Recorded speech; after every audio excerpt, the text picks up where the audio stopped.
Hello friends, welcome to our YouTube channel. इस video में हम फॉरेन पोस्ट से रिलेटेड क्वेश्चन देखेंगे जो 2011 के आईपी एग्जाम पेपर में आए थे। पहला क्वेश्चन है, what is the minimum and maximum weight of bulk bag as far as foreign post is concern. यही 2014 में भी क्वेश्चन आया था कि मैक्सिमम और मिनिमम वेट क्या है बल्क बैग का। तो इसका आंसर है, each bag shall weigh not less than 5 kg and not more than 30 kg। यानी 5 किलो उसका मिनिमम वेट हो गया और मैक्सिमम वेट हो गया 30 किलो बल्क बैग के केस में। दूसरा क्वेश्चन है, what is COD parcel in foreign parcel category. तो सीओडी का फुल फॉर्म पूछा है यहाँ पे, और यही क्वेश्चन 2013 और 2016 में भी रिपीट हुआ था। तो इसका फुल फॉर्म है cash on delivery parcel. COD parcel का फुल फॉर्म रहेगा कैश ऑन डिलीवरी पार्सल।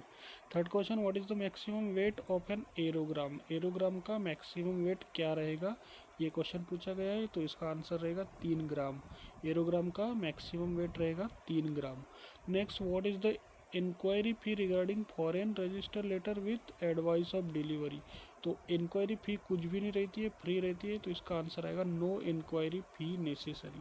तो क्वेश्चन था, what is the inquiry fee regarding foreign registered letter with advice of delivery.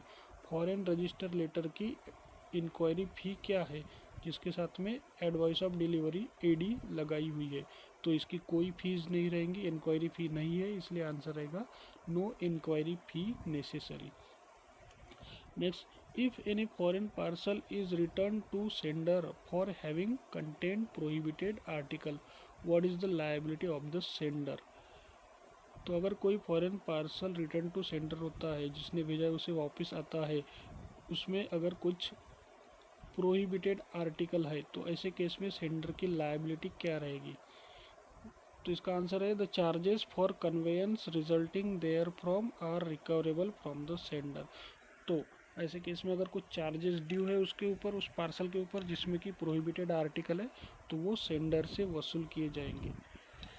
तो इसका आंसर बी रहेगा, the charges for conveyance resulting there from are recoverable from the sender. Next question, what is the maximum weight of small packets for foreign countries. Foreign country के लिए अगर small packet भेजते हैं तो उसका maximum weight क्या रहेगा। यही क्वेश्चन 2012 और 13 में भी आया था। तो इसका आंसर रहेगा 2 kg। 2 kg मैक्सिमम वेट रहेगा स्मॉल पैकेट्स का फॉरेन कंट्रीज के लिए।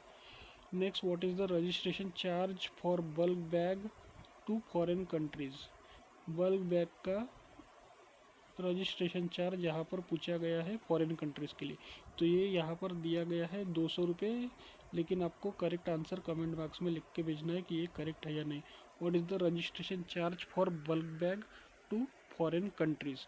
तो इसका आंसर 2011 के इसमें 200 रुपये दिया था, लेकिन इसका करेक्ट आंसर 200 नहीं है, वो आपको कमेंट बॉक्स में लिख के भेजना है। What is the late fee for foreign register article. Foreign register article की लेट फ़ी क्या रहती है। तो इसमें कोई लेट फ़ी नहीं लगती है फॉरेन रजिस्टर आर्टिकल के लिए। What is the late fee for foreign register article, तो लेट फ़ी नहीं लगेगी। Name the countries for which money order service are available from India. तो ये 2011 का क्वेश्चन है। उस टाइम नेपाल और भूटान के लिए मनी ऑर्डर सर्विस अवेलेबल थी। Name the countries for which money order service are available from India. तो इसका आंसर है नेपाल और Bhutan. 10, how many copies of custom declaration to be filled in the sender and given for making foreign parcel in India. Foreign parcel जब book करते हैं तो custom declaration के कितने फॉर्म भरने हैं। तो इसका आंसर है डुप्लीकेट, यानी 2 फॉर्म भरने हैं कस्टम डिक्लेरेशन के। How many copies of custom declaration, 2 copies, यानी डुप्लीकेट। तो ये था हमारा फॉरेन पोस्ट का 2011 के क्वेश्चंस। नेक्स्ट वीडियो में हम 2012 के क्वेश्चन लेके आएंगे। तब तक चैनल को सब्सक्राइब करके रखिए। वीडियो अच्छा लगे तो लाइक कीजिए, कमेंट कीजिए और शेयर कीजिए। मिलते हैं नेक्स्ट वीडियो में।